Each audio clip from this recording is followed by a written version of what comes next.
महाराष्ट्र राज्य प्राथमिक शिक्षक संघटनांचा विराट आक्रोश मोर्चा जिल्हाधिकारी कार्यालयावर धडकणार. विविध मागण्यांसाठी भव्य राज्यव्यापी एक दिवसीय आंदोलन. रायगड जिल्ह्यातील सर्व संघटनांच्या वतीने दिनांक 25 सप्टेंबर रोजी एक दिवसीय रजा आंदोलन जिल्हाधिकारी कार्यालयावरती आयोजित केले आहे. या आंदोलनात 4000 ते 5000 शिक्षक सहभागी होणार असल्याची माहिती शिक्षक नेते सोपान चांदे यांनी सर्व संघटनांच्या वतीने दिली आहे. आंदोलनादरम्यान पुढील प्रमाणे मागण्यांसाठी आंदोलन मोर्चा काढण्यात येणार आहे. यामध्ये 15 मार्च 2024च्या संच मान्यतेचा GR रद्द करावा.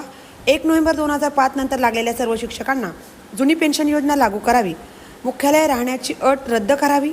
सरसकट पदवीधरांना वेतनश्रेणी देण्यात यावी. 7व्या वेतनाच्या त्रुटी दूर कराव्यात. प्राथमिक शिक्षकांना आश्वासित योजना लागू करावी. विद्यार्थ्यांची गणवेश योजना जुन्या पद्धतीने राबवावी. शालेय पोषण आहार योजना अन्य यंत्रणेकडे देण्यात यावी. प्राथमिक शिक्षकांच्या ऑनलाईन कामे बंद करावीत. त्यांना विद्यार्थ्यांना शिकवू द्या असे श्री सोपान रामचंद्र चांदे सर्व संघटनेच्या वतीने त्यांनी जाहीर आवाहन केले आहे. रायगड जिल्ह्यातील सर्व प्राथमिक शिक्षक संघटनांचा जिल्हाधिकारी कार्यालयावर 25 सप्टेंबर रोजी शासनाच्या धोरणाविरोधात मोर्चा काढण्यात येणार आहे. यामध्ये राज्यातील गोरगरीब आणि वाडी वस्तीवरील बहुजन समाजाचे शिक्षण वाचविण्यासाठी रायगड जिल्हा प्राथमिक शिक्षक संघटनेच्या वतीने पालक शिक्षक व शिक्षणप्रेमी जनतेचा जिल्हाधिकारी कार्यालयावर विराट आक्रोश मोर्चा काढण्यात येणार असून मोर्चाद्वारे मांडल्या जाणाऱ्या विविध पुढील मागण्यांचा समावेश आहे. 15 मार्च 2024च्या संच मान्यतेचा शासन निर्णय रद्द करावा. 20 किंवा 20 पेक्षा कमी पटसंख्येच्या शाळांच्या बाबतीत कार्यरत शिक्षकाचे एक पद रद्द करण्याचा आणि कंत्राटी पद्धतीने सेवानिवृत्त व अन्य नियुक्ती देण्याचा 5 सप्टेंबर 2024चा शासन निर्णय रद्द करावा.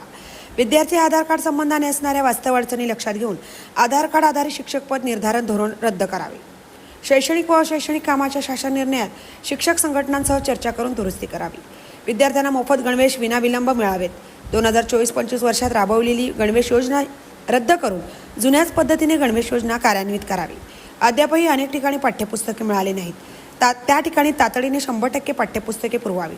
पाठ्यपुस्तकांना कोरी पाने न देता स्वतंत्र स्वाध्याय पुस्तिका द्याव्यात. जिल्हा परिषद प्राथमिक शिक्षकांना मुख्यालयी निवासाची सक्ती करणे.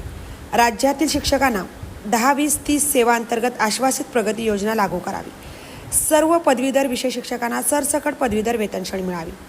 1 नोव्हेंबर 2005 पूर्वी जाहिरात निघालेल्या आणि नंतर सेवेत आलेल्या जिल्हा परिषदांच्या शाळातील शिक्षक व जिल्हा परिषद कर्मचाऱ्यांना शासकीय कर्मचाऱ्यांप्रमाणे 1982च्या जुन्या पेन्शनचे आदेश निर्गमित करावेत. 7व्या वेतन आयोगातील पदवीधर शिक्षक व तसेच शिक्षकांच्या वरिष्ठ वेतन त्रुटी दूर कराव्यात. अनुकंपा तत्वावर नियुक्त शिक्षकांना TET अनिवार्यतेचा शासन निर्णय रद्द करावा. नगरपालिका महानगरपालिका गट क आणि ड मधील शिक्षकांच्या वेतनाच्या 100% अनुदान शासनाने द्यावे. नगरपालिका महानगरपालिका गट क आणि ड मधील शिक्षकांचे वेतन शाळा प्रणालीत कुबेर अंतर्गत व्हावे. शालेय पोषण आहार योजना स्वतंत्र यंत्रणेकडे सोपवावी. स्थानिक स्वराज्य संस्थांच्या प्राथमिक शाळात वाढती अनेकाविध अभियाने, उपक्रम, निर्णयालय सप्ताह, ऑनलाईन माहित्यांची वारंवारिता इत्यादी कामे ताबडतोब थांबवावी. या मागण्या करण्यात येणार आहेत.